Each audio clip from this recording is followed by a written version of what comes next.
rapid response. This means that once anything has been found, we need to be prepared both process and technology wise to respond to that alert as fast as possible to prevent any further damage from being done. Okay, so what happened is that in most compromised situation, the cost of cleanup, like the cost of cleanup rises as the breach progress. Okay, so if we are not detecting something at the earlier stage, so what will happen is that the attacker will have a foothold, a larger foothold in the company organization.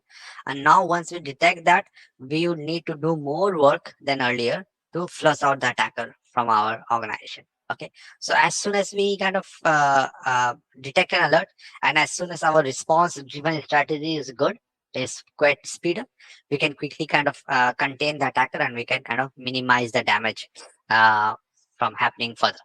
Okay, so in most cases, as I told, the cost of cleanup rises as the breach progresses. So catching it and stopping it as early as possible is of kind of utmost importance. Okay, finally, we must put our defense in a actually in a risk informed manner. Okay, many team will not have budget or time actually in a real scenario to protect everything perfectly. Okay, unevenly. Okay, so that's where risk informed strategy comes in. Okay, so what happen is that therefore knowing what your adversary might be after in an organization and how they might get there, uh, like what the attacker is kind of looking for and how the attacker will achieve that task is vital for the optimization of resource. So we can't, so let's say we have a budget of, let's say, uh, purchasing 5 IDS that we can install in our organization. So we need to know that, okay, what is our core team, what are the list of core teams that we are trying to first protect. So let's say we have HR team, we have a team which is doing some research on a upcoming vaccine, let's say for COVID. Okay, and there are different other teams like finance and other teams. So one of the code. So what we will do is that we have suppose 5 ideas.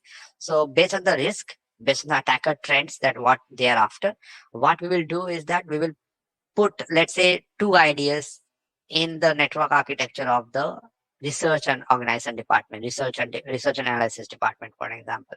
Okay, then maybe 1 ideas on the on the finance department, and if we don't have budget uh, for now, we at least start with putting ideas on these two core team of our organization rather than uh, kind of putting all the resources in the HR department where the attack will be less.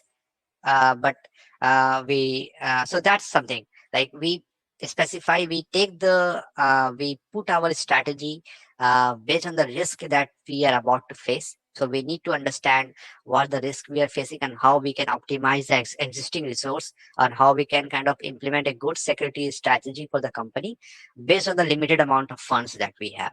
Okay, so placing some more detection and prevention technology in front of servers that hold the most important data.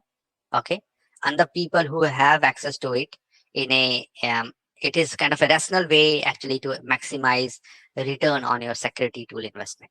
Okay, so that's kind of how a modern defense mindset should look like. So as I said, one is the presumption of compromise. We assume that a compromise will happen, and we need to test out we are better prepared. Our detections are in place.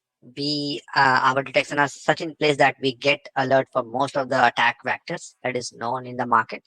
We have a proactive detection team like threat hunt who does the scanning of the old logs and kind of let us know that if any attack happened in past, or if there is any attacker who still has foothold in the organization which we are completely unaware of. Okay, and our based on these alerts and all, our response is kind of driven, where we are very good in our response, we are very fast.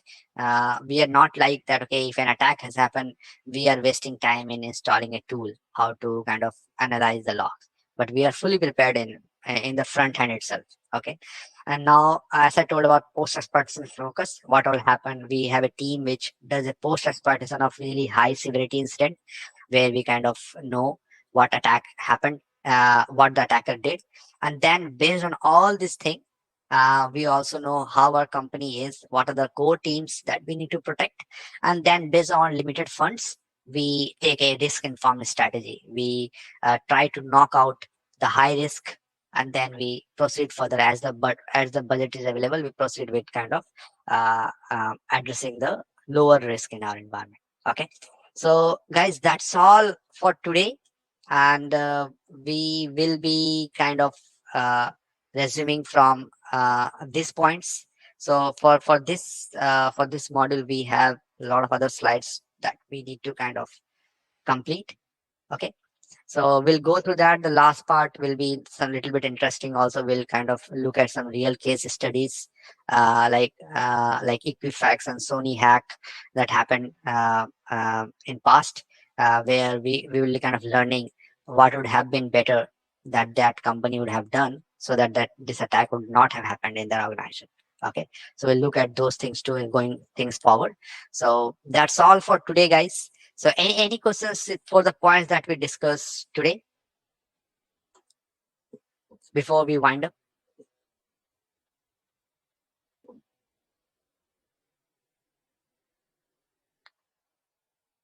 Okay, No, so sir.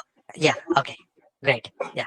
So I hope you guys were able to kind of like I was able to explain the things properly. So be kind of feel free to kind of send me feedback. What if there's anything missing, if there's anything you might need to improve on the slides and all. So feel free to let me know. So our core objective over here is to kind of make you understand the things in a as much simpler steps as possible. Okay, so that's all. Keep the feedback flowing. And as requested earlier, one of the most important requests from my end is that ask question as much as possible. So today I'm really thankful that you guys asked those questions, and that made the session a little bit interactive. Otherwise it would be looking like only one person is speaking. So thank you for that, for asking such great questions. So keep that moving forward, and we'll see you tomorrow. Yeah, thank you so much, guys. See you. Bye bye. Thank you. Bye. Yeah. Thank you, sir. Thank you.